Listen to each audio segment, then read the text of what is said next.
now. Well,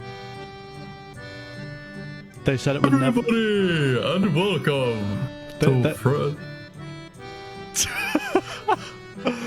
Okay, on 3.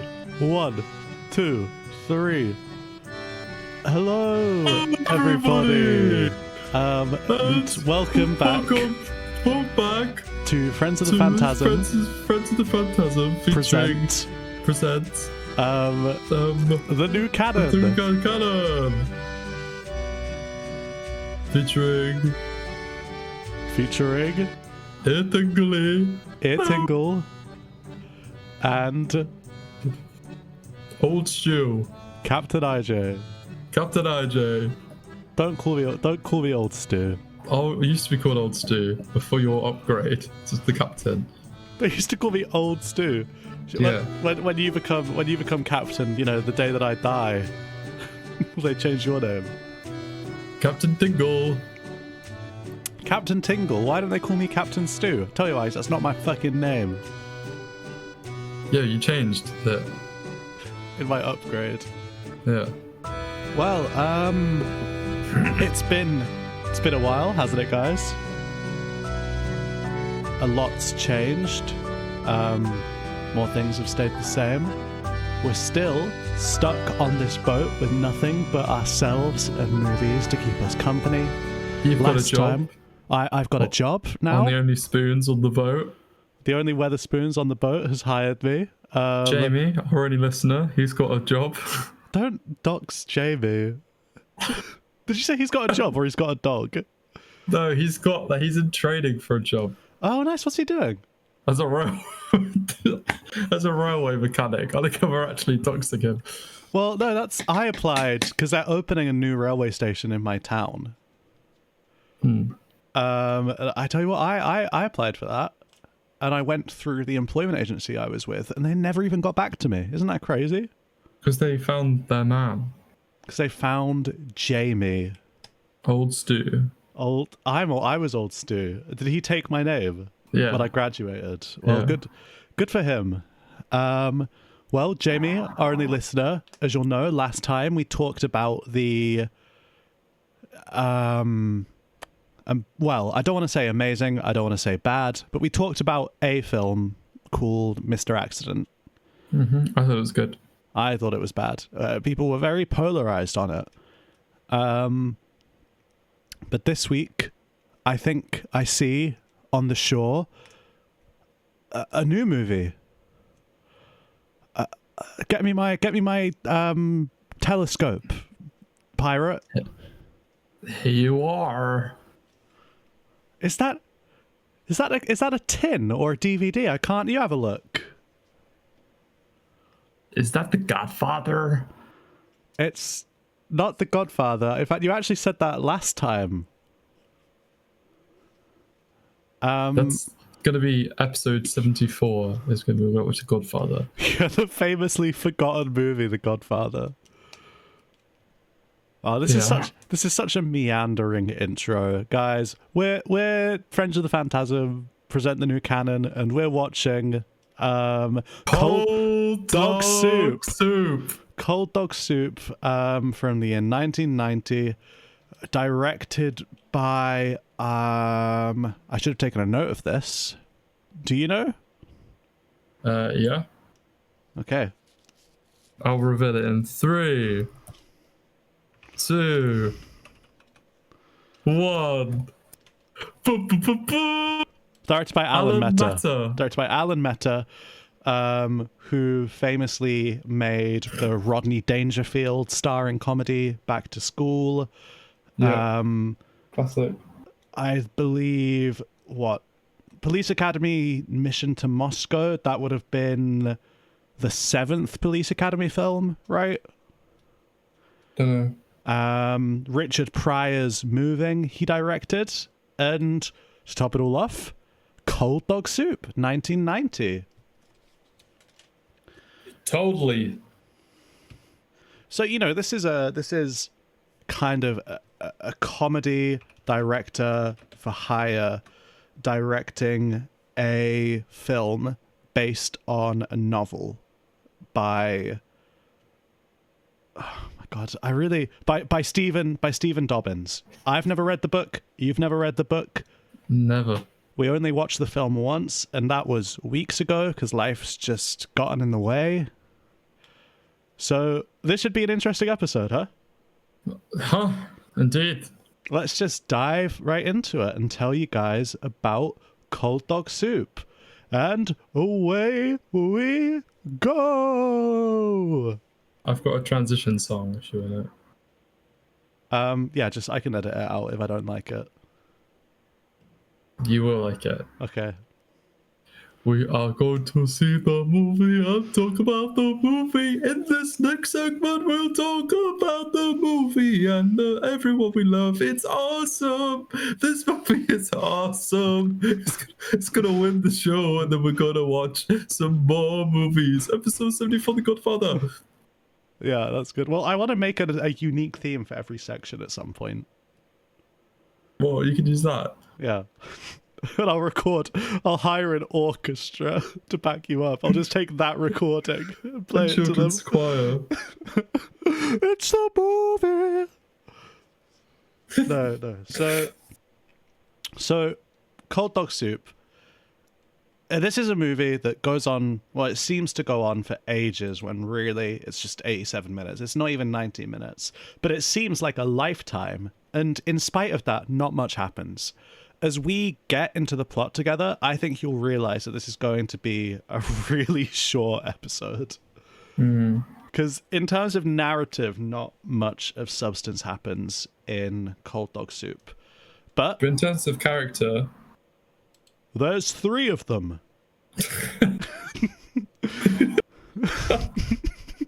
There is 1, 2, 3 of them. So, Cold Dog Soup, we open on Frank Whaley sitting in a gym, right? Or a pool? Yeah. Or maybe like the camera pans through a gym, there's people working out, and we see him. Mm-hmm. And then like he gets up and he goes to the hot tub, right? Yeah. And he sits down, and a woman played by Christine Harnos, who has the best performance in this movie, star of Dazed and Confused and Hellraiser Bloodlines, starts flirting with him. And true. It's very awkward. It's very stilted, and it's like, this is probably the funniest bit of the movie to me, is in the first minute. Which is bad for a comedy. Bad news for a comedy. And it's when... That's not the funniest bit. It's when he starts, like, feeling her muscles, and she's just, like, really into it. And, like, they're just, like, talking about the muscles, and then I don't know what happens next. I hope you remember more of this movie than I do. Because I know... I thought you would have written it down. I know he ends up in her apartment. After this, but does something happen in between that, or is it just Jim straight into date? Because that's like, it's just Jim into date. It's just Jim into date. Yeah. Well, that's an issue to me. Why? Well, it's just, I feel like this movie is not even 90 minutes. You've never dated before. That's what all dates are. That's all dates are. You meet somebody and then you black out and you're hanging out with their mum and their dog. Well, he walks up to the apartment and stuff. Oh yeah, no, he does. We do see that, to be fair. So I guess there's like stuff implied to have happened between this. But I don't know. I feel like this film from the start doesn't effectively use its runtime and has some pacing issues. Oh yeah, but that's what can you say? But anyway, we go through this big sweaty gym, and God, this is such a Frank Whaley feels up Christine Harnos, and it's very consensual. It's not gross at all. And she says to him, and this is a recurring line throughout the movie, she says to him, "You have to come back to my apartment so you can check out the pressure cooker." Hmm. What do you think that means? Let's talk about that. Well, I think we know what it means. It's an innuendo, and it's not even, it's a really horrible one. Yeah. It's just like, I just get shivers every time I hear it. Because viewers, that's her vagina. Well, I think... Or for our more prudish viewers, that's her hoo-ha. And she's like, oh, check out the... You have to come to my apartment, you have to check out the pressure cooker. That's not sexy. But, you know, she delivers it sexily, and that makes it so weird. Christine Harnos. And for your infant viewers, the pressure cooker is you know, your mother's lady garden. You know, your previous tenancy. It's your previous tenancy. That's a good joke. Yeah, this is a really funny podcast. This is Friends of the Phantasm presents another great joke. I had an idea for a podcast. Like I don't know why, I was on a really long car journey the other day and it was so hot, and I just thought about this. It just came to me. Friends of the Phantasm present What's So Fucking Funny This Week. And it's just every week you come in and you really aggressively go, well, what was so fucking funny about this week? And then I tell you, like, just the funniest things I saw this week. My favourite podcasts are the ones that talk about ideas of other podcasts. Yeah. Instead of the ones on the actual podcast. Well, you know, we have fun here. It's loose, it's relaxed, viewers. No, I like your family. I like that idea. Yeah. What's so fucking funny this week? And then you know that YouTube channel, it's like Today on the Internet. Yeah. I just show you like a bunch of videos from Reddit and like read you Reddit stories. We could make like a really horrible animation where like I walk into your room and I go, what's so fucking funny? And then like my head like explodes because it's so red and so angry. And then like the blood from it's like it spells out the show. Anyway, what's so fucking funny this week? None of the material we could derive from Christine Harnos calling her hoo-ha a pressure cooker. Bum, bum, back to the movie. Back to the movie. So he goes on a date, and what's for dinner? Anchovies. And it's a stinky, old money New York dinner of anchovies and like potatoes and vegetables. Because that's the other thing about this film, is it's set in New York. Is it? Yeah. But it really doesn't. It really doesn't look like it, does it? Well, it also doesn't ever like show any part of New York. It because they didn't have the money for it. I bet they didn't have the money for like stock footage of the Statue of Liberty. It just looks like Denver or something. Why can't they just record the Empire State Building? I don't know. Have you ever? You know, remember actually, have you seen Gremlins 2? No. Well, the opening sequence of that, because obviously it takes place in New York in a parodied Trump building. Sure. And it starts with this beautiful helicopter shot, just like the whole New York skyline. They stole that, I think, from Superman 4. They just took the footage. Because it's expensive to shoot New York. You have to get like the rights to the sky to film there. You have to get the rights to the sky? Oh, you do. Like most of the money in New York, like sky real estate is like a real thing. But you're just recording it. You don't just have to pay for the rights to shoot on the ground. You have to pay for the rights to shoot in the sky. And if you want to get an establishing shot of like the whole city, you have to pay for that. Man, I'd hate to make a movie. Yeah, it's not worth it. Trust me. By the way, guys, Friends of the Phantasm's first movie, Auscultation, is still in production. I'd like to make a movie. Have that to look forward to. So this movie is meant to be set in New York, but it's so cheap, and it just looks like Denver, and it looks like sound stages as well. It's just a clean, sanitized city. And this one's biggest influences are obviously Blue Velvet and After Hours. Yeah, definitely. And those films are so gritty compared to this. Like, it's just all the edge is lost. And that translates to everything. It translates into the lighting. It translates into Randy Quaid's performance. Randy Quaid is in this movie, by the way, guys. We'll get onto that. Who played Uncle Eddie in National Lampoon's Vacation. Yeah. And Joe Aguirre in Brokeback Mountain, among other things. But anyway, so he goes and he eats his classic New York old money dinner of anchovies and like potatoes and vegetables. And the mother is very neurotic. And she like just keeps talking to him and just keeps talking to him. And he's like, don't keep talking to me, because he's kind of lied about his social status. Like, she thinks he's a banker, and he thinks the more this like neurotic bitch old woman talks to him, the more the lie is going to be unraveled. Yeah. And then the dog eats an anchovy. Which, on the first layer of it, does not sound like it could turn into a movie, right? Right? Well, the movie's not called Dog Eats Anchovy. Might as well be. Because the movie's called Cold Dog Soup. And that's the thing. There's no cold dog soup in this movie. There is a dog eating an anchovy. You're right. But so the dog eats an anchovy and he dies. Sometimes. No, every time in this movie, a dog eats an anchovy, it dies. And it happens. That only happened once, didn't it, happens IJ? once. Yeah, but it could have happened again.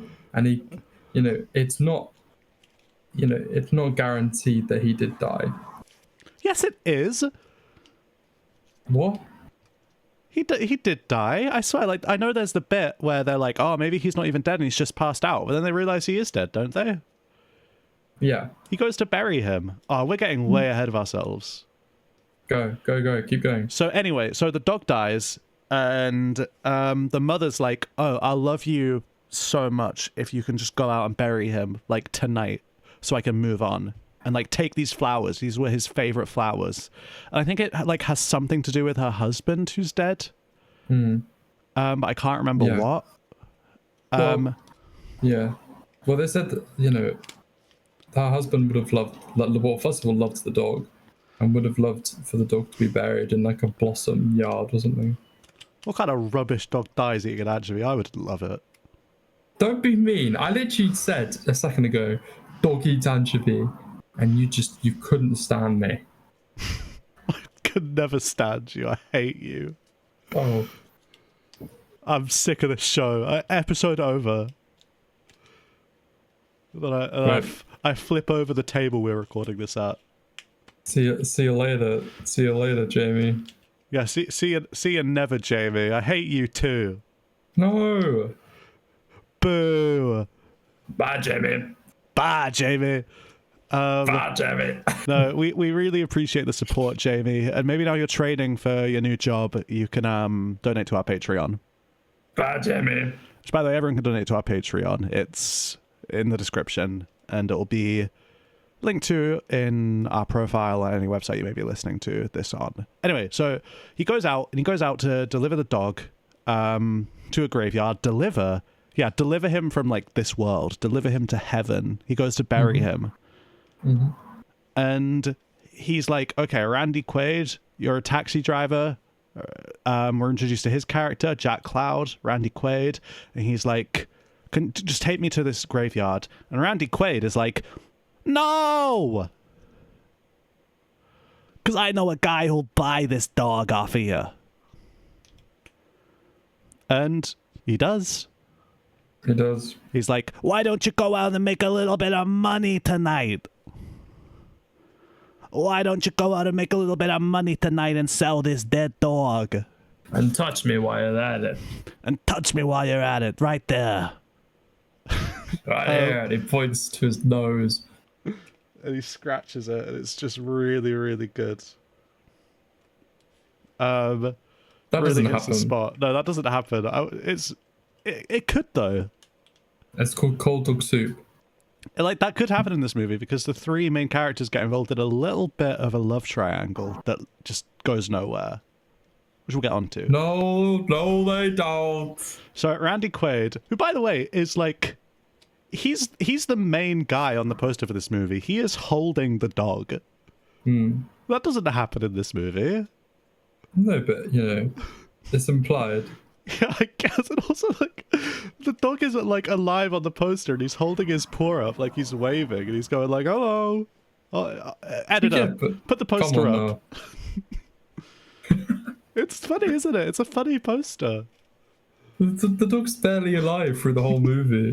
I know, like, what on earth would you think this movie was about if you saw this poster? Oh, what did we think it was about?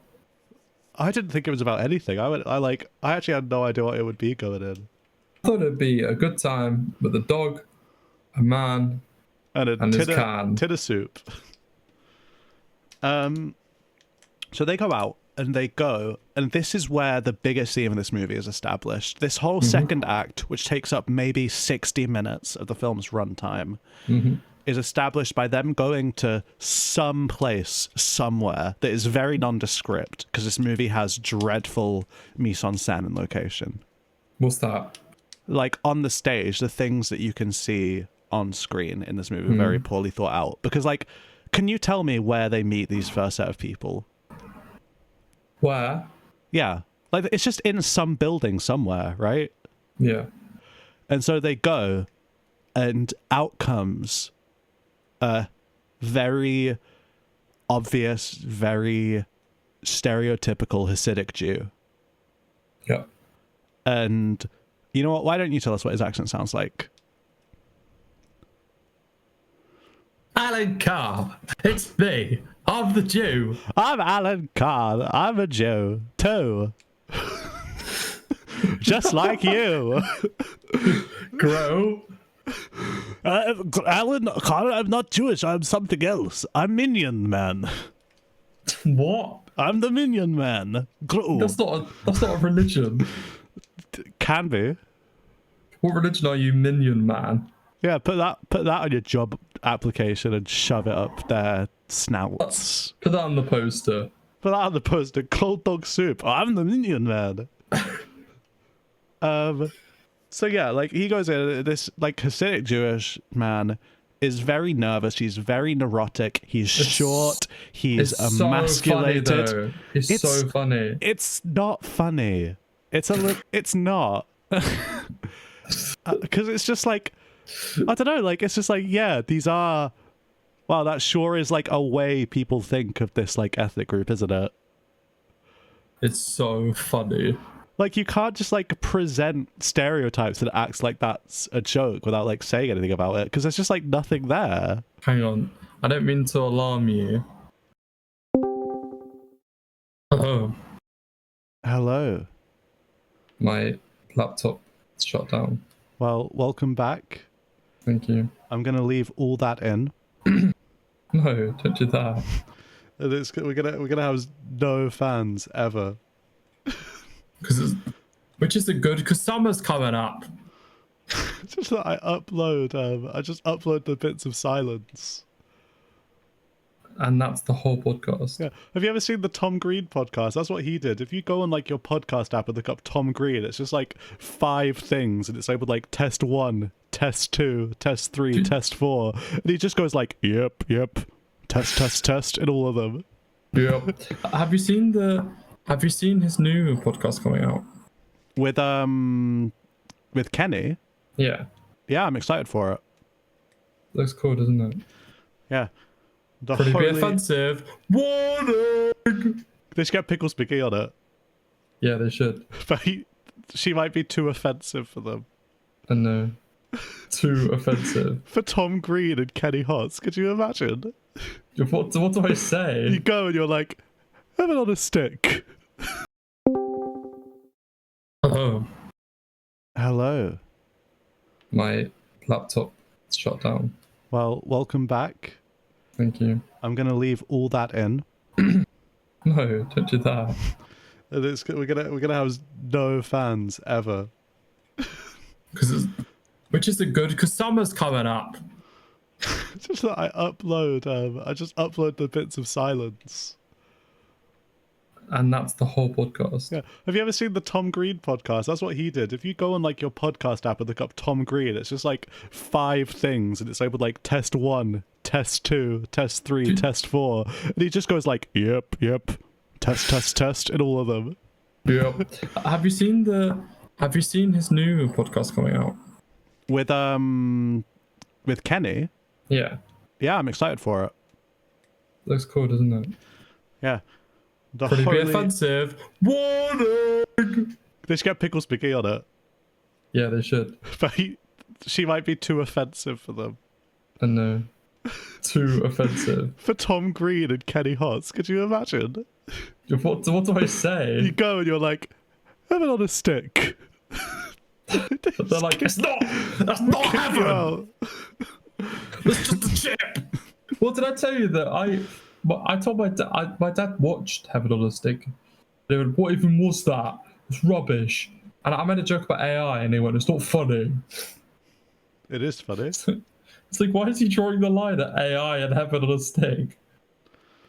Oh, I don't know, because he's a funny bloke, Ben Summers, whose name isn't going to the podcast.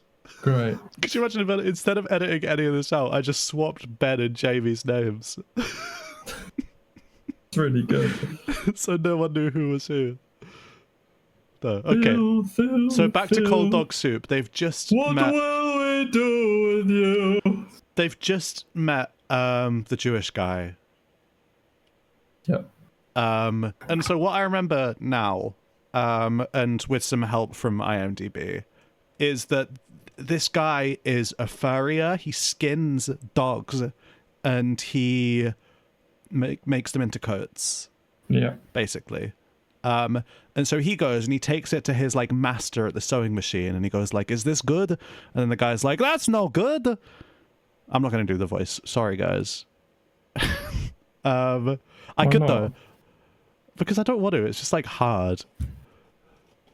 Yeah, it's cool. I can do every accent, guys. Leave comments what accent you want me to do, and in the next episode I'll do all of them. And I can do any face.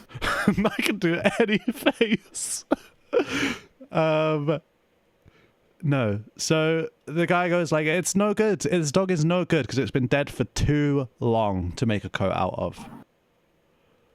Which doesn't make any sense to me because I don't think that's how furring works. Right? You have to cure it. That's going to take a while, isn't it? It's going to take a fucking lifetime. Like, I don't think the couple of hours between this dog's death is enough to make any difference to the furring process. No. I think these people are just being bitchy and neurotic for no reason. And you know what? That's just another joke. That's just like a stereotype. Yeah, they're two like neurotic New York Jewish guys.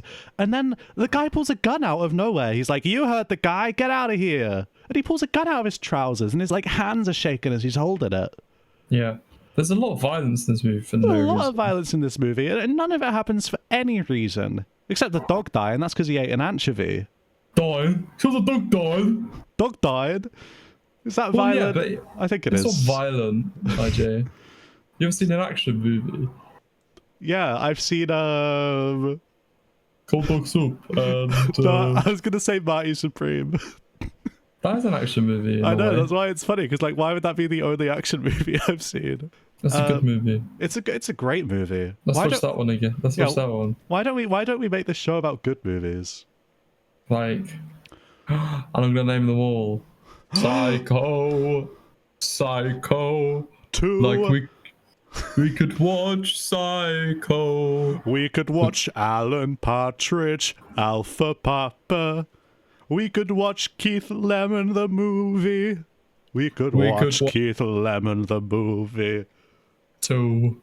They did not make a second one. We can watch Nan the movie. That's bad. That could be, but it's not forgotten enough. These are forgotten films, guys. Bad Grandpa. And we're pirates, by the way. Bad Grandpa. That's the concept. So this guy pulls a gun out of his trousers. And they go, and that's it. And that scene means nothing. So you know what? They've tried it with one ethnic group. So where do they go next? But Grandpa. Stop. They go to. They go to an Asian supermarket or something, don't they? They go, yeah, they do, but I just remembered they go back to the apartment first. Yeah. Because right before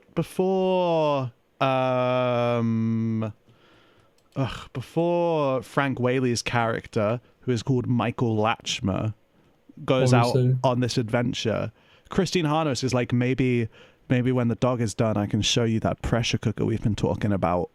And she like slips a glove off her hand. Horrible. Don't like it. It's just too sensual for me. It's too sensual. It's overwhelming. Again, she's a great actress, but I hate her role in this. Wow.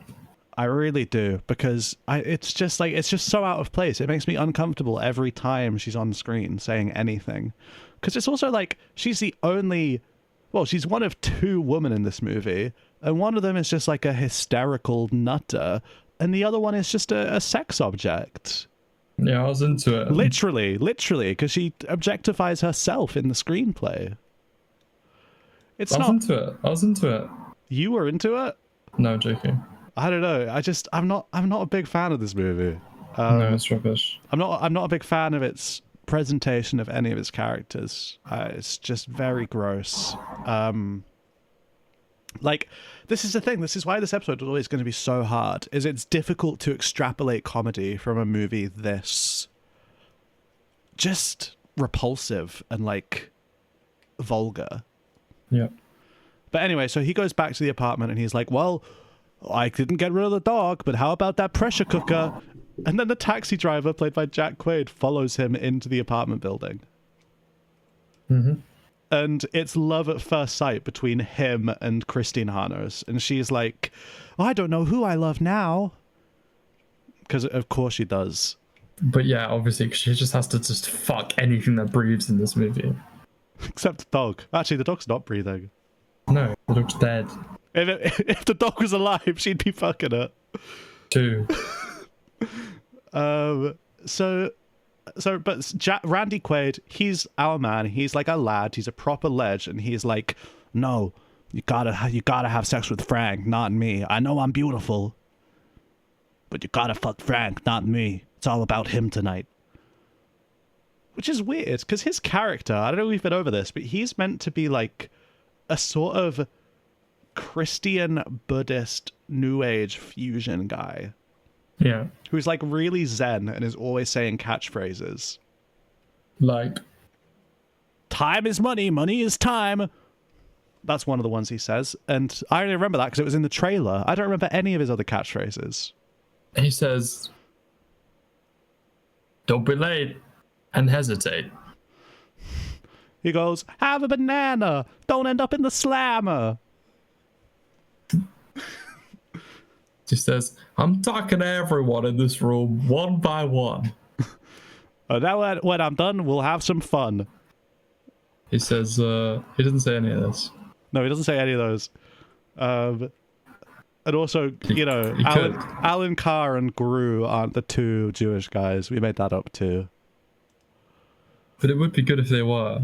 So anyway, right, Randy Quaid tells Christine Harnos about him and Frank's little scheme to sell the dog. And she's like, that's all right, I'll come with you guys. And so thus begins the adventure of a lifetime. My God.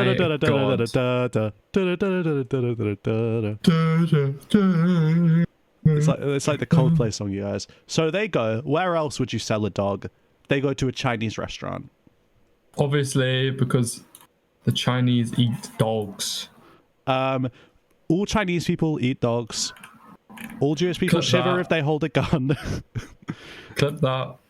All black people are like witch doctors and like soul men. Clip that.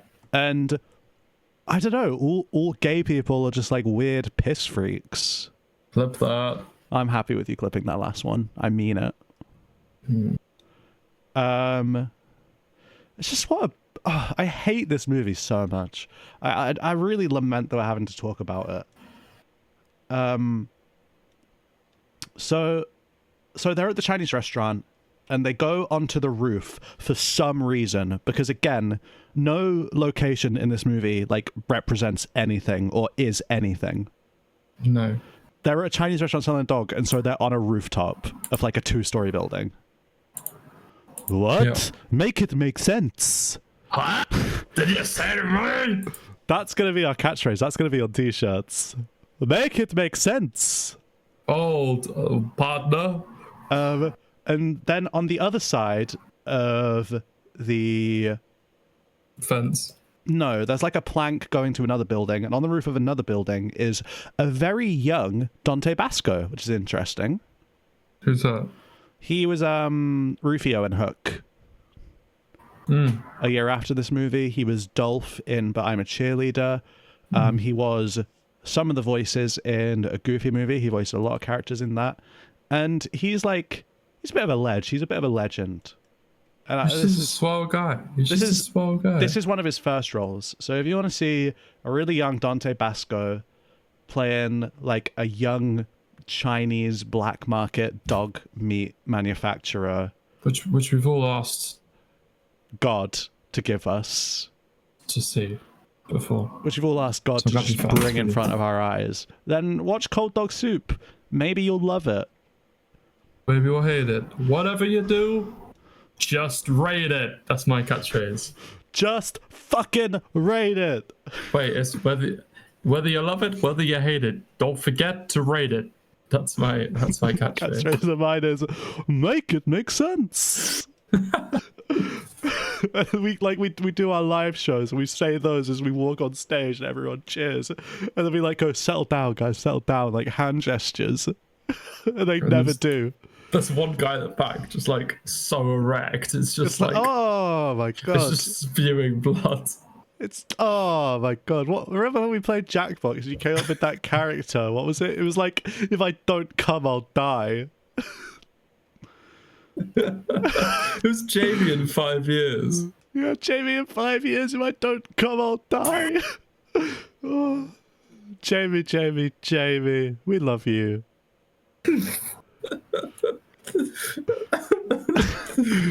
Oh, that's good. We should bring you on an episode one day. Who, me? No, Jamie, you're on every episode. So far. Yeah, so far. After this one, I'm firing you. That's fine. Because of my racist comment. I think I'm the one that has said all those things. My lack of racist comments. You've just been sitting there in the corner agreeing with them. Why am I in the corner? It's a very small room we record this show in. Yeah, it's the toilet. That's why it sounds so good. And I'm going right now. And then, like, you just hear a door open. And it's like, oh, Jamie, no, we're recording an episode. And he drops his trousers As he walks in. Like he always does. And his bully knocks over the mic. No! Into the toilet. And you can hear a flush, and you follow the whole journey of the mic through the sewer system back into the ocean. And then after a few hours, you can hear like dolphin noises. And you just hear like me going, I'm gonna go one more time.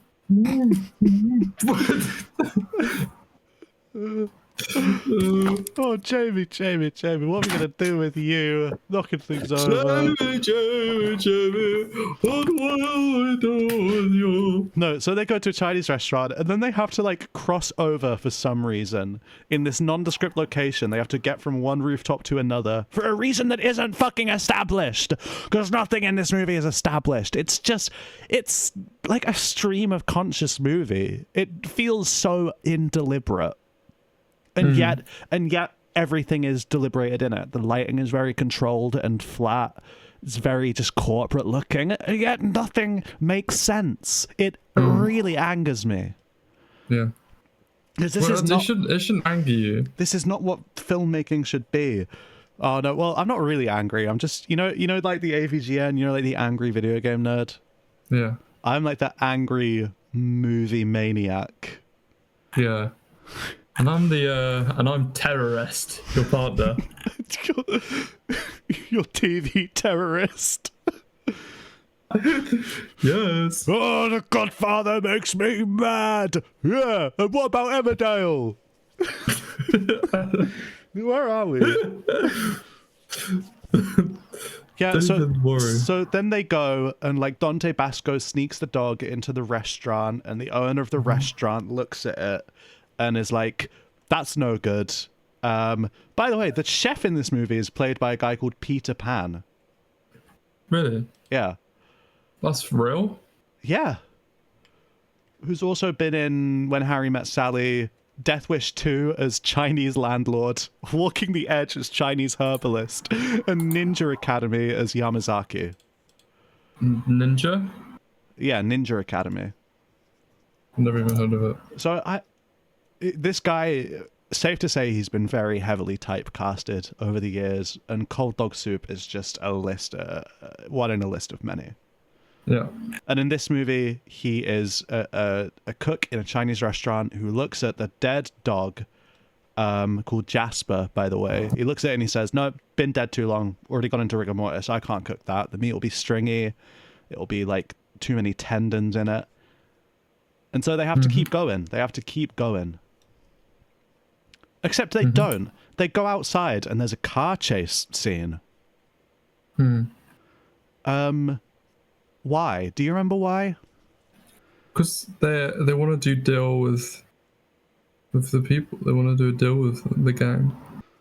Oh yeah, I remember now, because they try and sell all the possessions. They try and sell all of Jasper's possessions to the gang, right? Yeah. One by one. They're like, if you get in this blanket, you might as well get the dog bowl. If you get the dog bowl, you might as well get the dog. So yep. So actually, there's 2 for 1 in the presentation of the black characters in this movie, because not only are half of them like just very repressive, and kind of kooky witch doctor types, the other half are criminals. Yeah, well, you know. Cold Dog Soup. But like, that's not a joke. No. Like, it's just such a nothing movie. It's just like a horrible, sordid time for like, it just has no respect for anybody. And remember this when I'm giving my rating later. It'll give a lot about who I am. I'm giving this movie 4 buckets of popcorn. 4.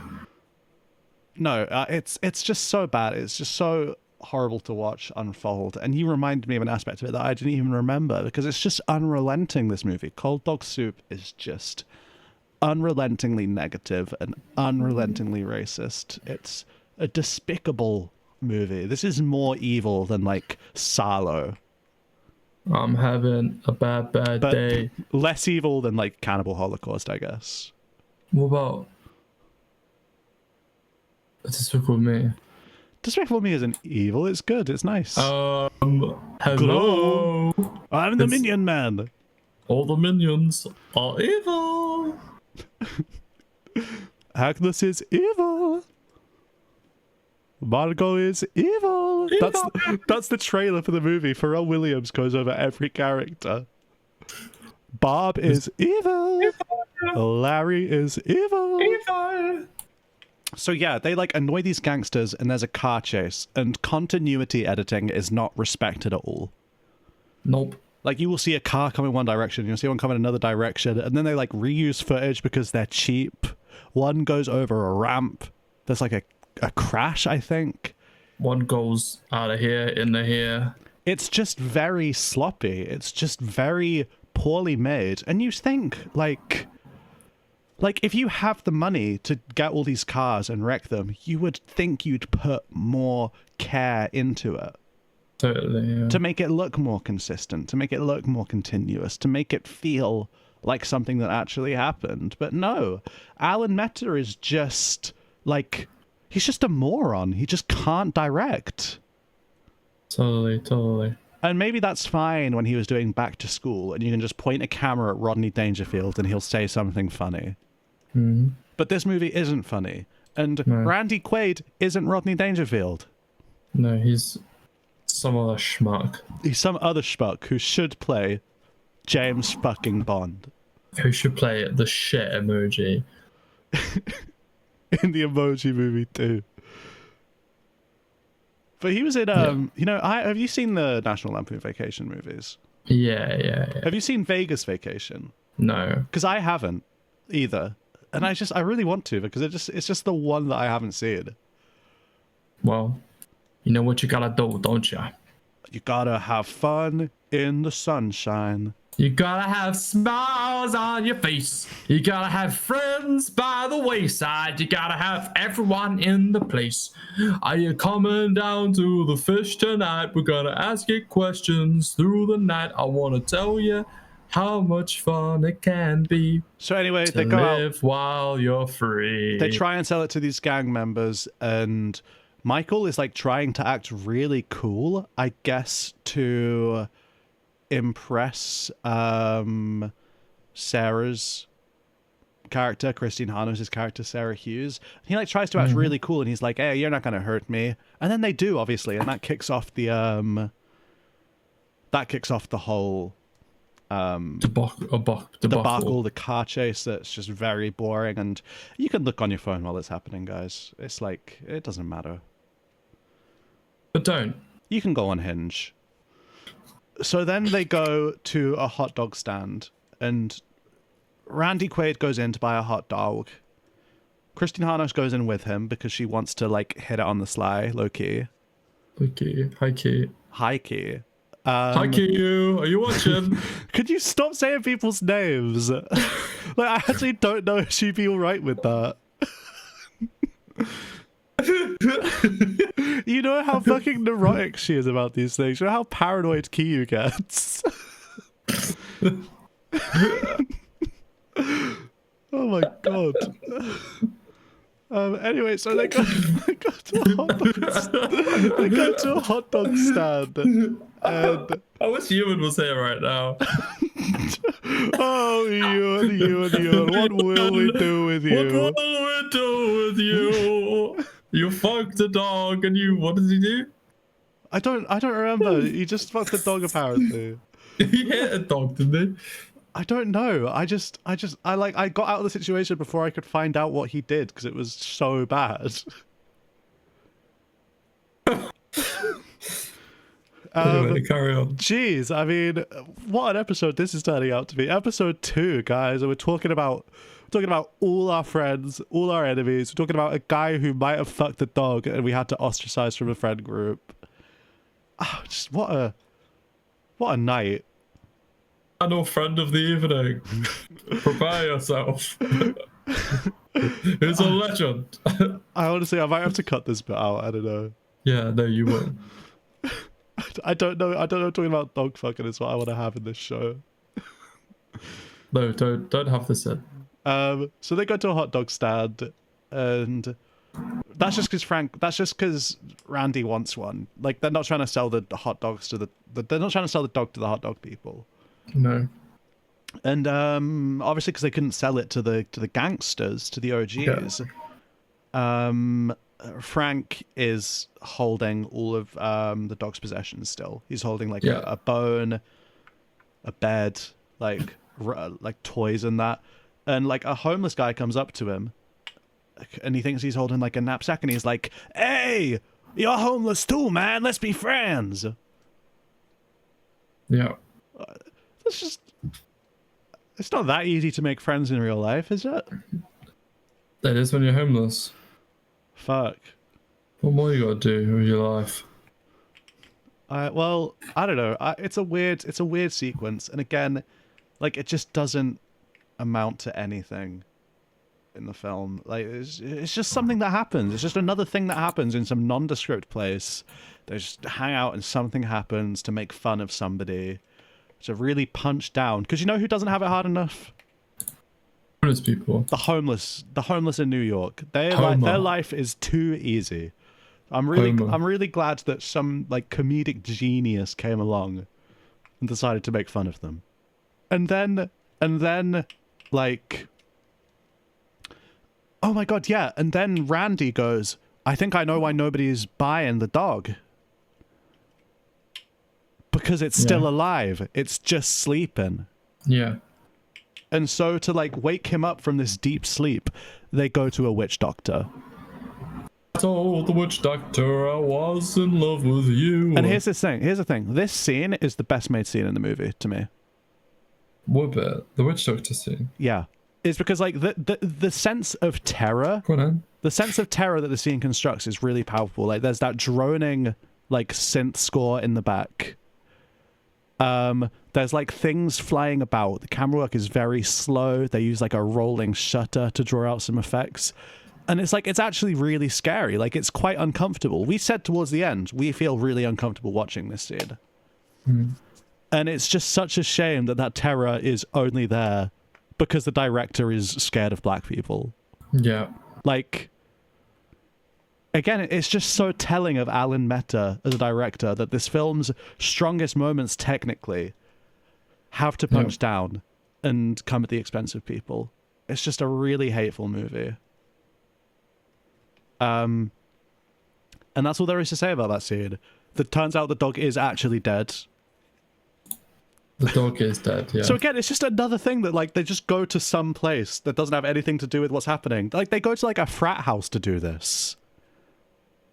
They do. What does that have to do with anything? It's like an old man who's doing the like ritual. Well, just think about it.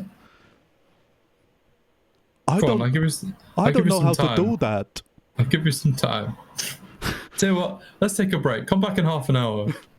No, okay, half an hour's gone by, viewers. We cut it out. I don't have anything. I don't have a fucking clue. No, neither do I. Well, why did you waste my time? Half an hour. Half an hour of my time. What a I thought you might come to a conclusion. You are infuriating here, Tingle. Yeah, Look, you love it, you hate it, but don't forget to rate it. We can say everybody's name except yours on this show. That's fine. That's so It's funny. a tingle. It's so good. Get a grip. It's a tingle. Okay, well, what? Fine, Ear Tingle. I'll tell you what, I'm going to make you walk the plank after this. We're pirates, by the way, guys. That's the concept of the show. Arr! So, God, what even happens after that? Like, that's the thing. Then the movie is just like over. They go to like a gay club and something happens. Like, they don't even try and sell the dog there. No. They just like, yeah, they go to a nightclub for some reason. And like Sarah is finally alone with Jack for the first time since like they were introduced to Randy Quaid. And then they realize they don't love each other and like the story moves on. Because like the moral of the story is that We're friends. they're not even friends. The moral of the story is that They are friends by the end. are they? For me, I read it more like Christine Harnos is. Oh no, it's kind of complicated because, like, Christine Harnos' character is more interested in the chaos of human sexuality than she is in a real relationship. Yeah. And at this point in the movie, Frank Whaley is still kind of grounded to this kind of plaintive view of the world. Where he's like, I just want to get this over with. I want to sell the dog and go home. Very Kafka-esque, very Martin Scorsese After Hours. But then by the end of the flipping movie, like, he's changed his mind. Yeah. Like, this is 5 minutes later. He's like, I got something you could do with that dog.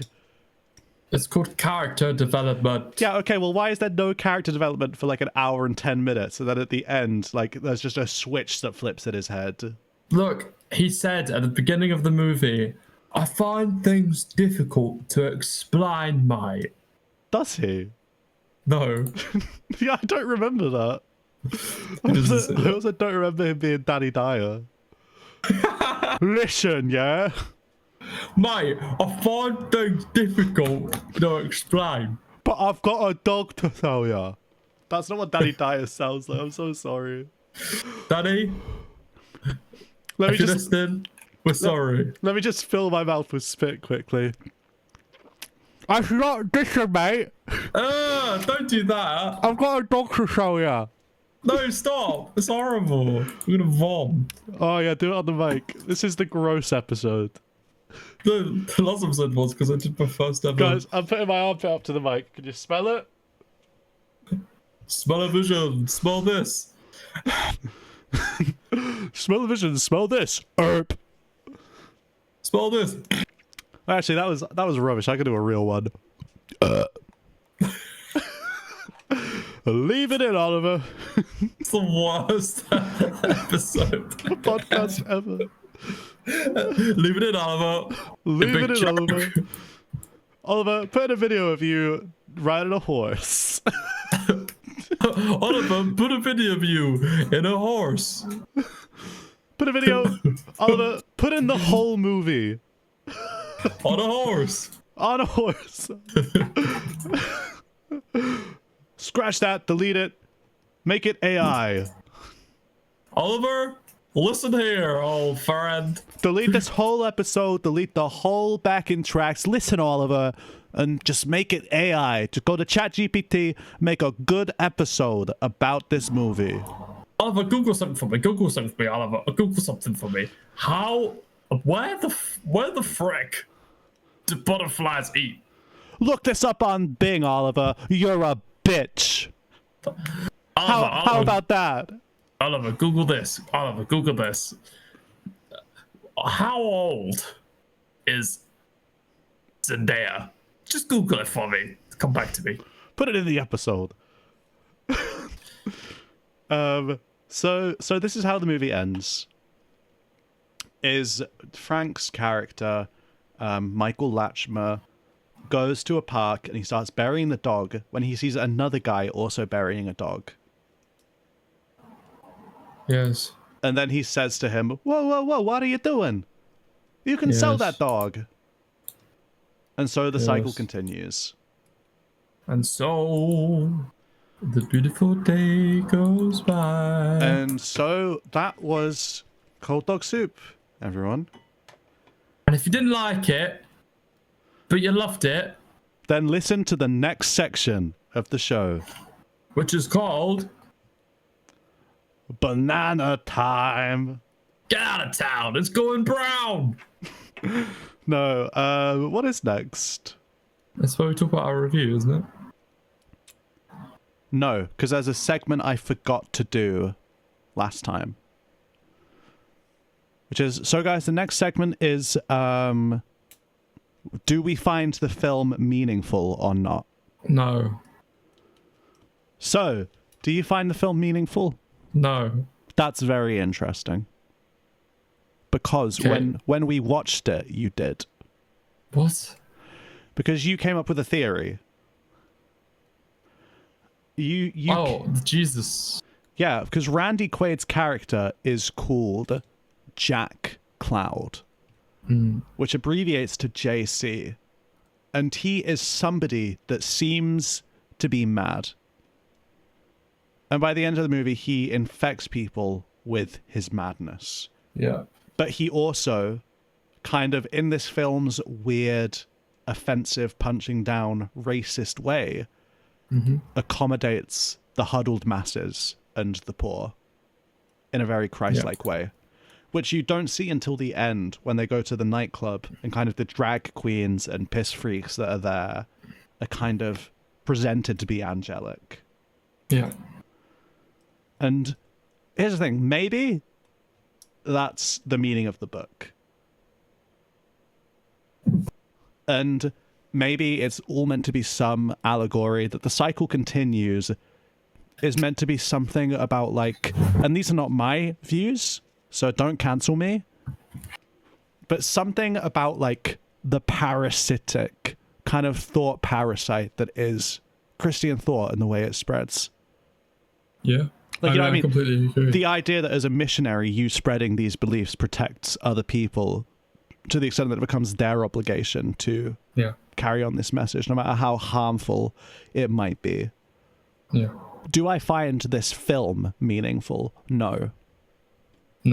No, but maybe the book is. Yeah, that's a good point, actually. And maybe the book has none of this weird stuff that, like, because the thing, while this stuff is happening, while all this horrible stuff is happening, while all this just abject bigotry is happening in this movie, the plot doesn't progress at all. Right? Yeah. And so that gives me the impression that this is something that Alan Mehta just like made up. And that like the only thing to do with the novel is just at the start and end. And I don't know, guys, I don't know if that's true, because the last book I read was Flowers for Algernon like 2 years ago. I haven't read a book in like 2 years, and I'm certainly not reading Cold Dog Soup just for this episode. But that's just my theory. Could. And I think something that I really want to do in this show is examine how film craft is used to create meaning. And why like we find certain films meaningful. And I think this is a great example, because maybe this film could be more meaningful if the mise en scène was more considered and the lighting was more expressive. Like I'm not saying it could be, but like, so this is meant to be like a whistle-stop tour of a night out through New York, meeting all the kind of ethnic enclaves that exist there. If this film chose to be a celebration of that melting pot and presented its locations more authentically and more respectfully, like imagine if they actually went to Crown Heights to meet these Jewish guys instead of going to some building somewhere. Yeah. That would be more meaningful, because it's like a love letter to the city. Definitely. It's like, you know, Manhattan, Woody Allen's Manhattan, or what are other city symphonies? Man with a movie camera. And so like there is meaning hidden somewhere in the premise of this film, but Alan Mehta is not a good enough director to draw it out. He's shit. He's awful. He's horrible. That being said, I really do want to watch Back to School with Rodney Dangerfield. Well, let's do it right now. Because I fucking love him. Let's do it right now. Because remember, like, one of your ideas for the show was to watch My 5 Wives. Oh my god, yes. That's him. That's him in the poster. Really? Yeah. Oh my god. Oh my god, you would not believe what actors are in Back to School, directed by Alan Mehta. I guess 3. Robert Downey Jr. Really? Yep. Robert Picardo, who is a painter. Well, he was Forster in Gremlins 2, the cowboy in Inner Space, Garbage Man in The Burbs, among other things. But he's more of a TV actor. But he's very famous. He's a very famous TV actor. He's been in Stargate, Star Trek, China Beach, all sorts. And he's in this as well. He's in Alan Mehta's Back to School. And fucking Kurt Vonnegut, apparently. Who's that? The writer who wrote Slaughterhouse Number 5. Oh, right. I don't know that. That's one of the first postmodern novels. Like, he's very famous. And very important. And he's in one of Alan Mehta's movies. So anyway, my point is, Alan Mehta, bad director, bad visual director, no sense of technique behind his work. And even in this movie, like we were saying, right? Like, one of the more meaningful scenes in this movie is Frank and Christine realizing their differences, because Christine views human sexuality as something chaotic and embraces it. But Frank wants to find romance. So why not light some scenes more starkly to show eroticism, and why not light some scenes more softly to show romance? Why not create that visual dichotomy in each character's solo scenes? Right? True. There is the potential for meaning in this film, but it's not executed well enough at all. Not at all. Not at all. And so this film is meaningless. It's boring. It's not funny. And most of all, it's a 10. No. So guys, that's what we think of this film, it being meaningful. Let's just go on ahead to the next section and read out our reviews and give the film a final score before deciding whether or not it joins the new canon or we fire it out of our new canon. Boom, boom, boom, boom, boom, boom, boom, boom, boom. Right. So do you wanna kick off the reviews? Yes. Here we go. You ready? Yeah. Shall I whisper it or? No, I read it normally, please. Okay. You fucking wind-up merchant. Oh, I actually have some bad news. You filthy pleb. Oh, I what is actually it? do have. My review has not saved because I had to shut my laptop down. Remember? No. That's Um, fine. Well, I'll just read mine, and then we'll do a. Here's what we'll do. We'll do a one-word each review. I'll say a word, then you say a word, then I say a word until the review is finished. Okay, that's actually much better than the original idea. But first, we'll read mine out. Oh. Why can't we just do a combined thing? No, because I've written this one now. Oh, okay, right. It'll only take a minute. All right. Cold dog soup is unstylish, clunky, derivative, racist, and frankly boring. Frank Whaley is stilted and neurotic, Randy Quaid is acting in the wrong movie, and Christine Harnos brings eroticism to all the wrong aspects of her character with some frankly disturbing results. Frederick Elms delivers a disappointing visual that looks somewhere between an extremely low-budget thriller and a Seinfeld episode. Ironic for a film with no thrills or even laughs. A heavy-handed but still too obscure message pervades the last act, and the ending comes both too soon and seemingly hours into this poorly paced, insubstantial mess of a film. Wow. It's safe to say I wasn't a fan of Cold Dog Soup. No, what makes sense? Anyway, let's hear your improvised thoughts. You kick us off with the first word. Here we go. This Awesome. stench Coming from my back and front is cold but dog soup. this stench coming from my back and sides is cold dog soup. Wow. Carry on. I love hating good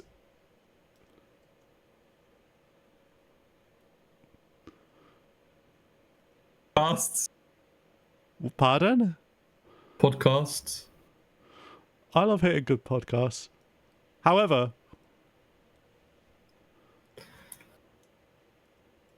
This one, is two, bad. say bad. Yeah. Full stop. One I think of this movie I come with family guy playing in my desktop background because there's a app. what? Because there's an app. That Let's be do that. full stop. So this is your full review of this movie. The awesome stench coming from my back and front is cold dog soup. I love to hate good podcasts, but this one is too bad. This movie, when I think about it, makes me come with Family Guy on my desktop background. Because there's an app that lets me do that. That's so good. Oh yeah, it's better than yours. It's better than anything in this movie. This is the funniest thing to happen all episode. Ollie, make sure you leave that in. Oliver, leave that in, baby. Leave that in, baby, and take this as a tip. That's just for you. Don't play this to Jamie. That's for me as well. Jamie, this is for you. Jamie, this is for you.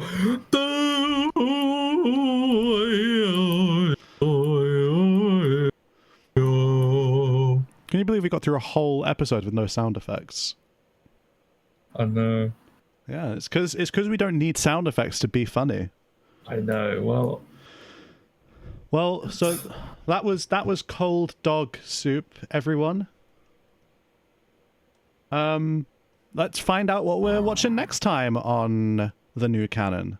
Let's just do one big old outro. Thanks for watching and listening. If you're on Spotify /podcast being app.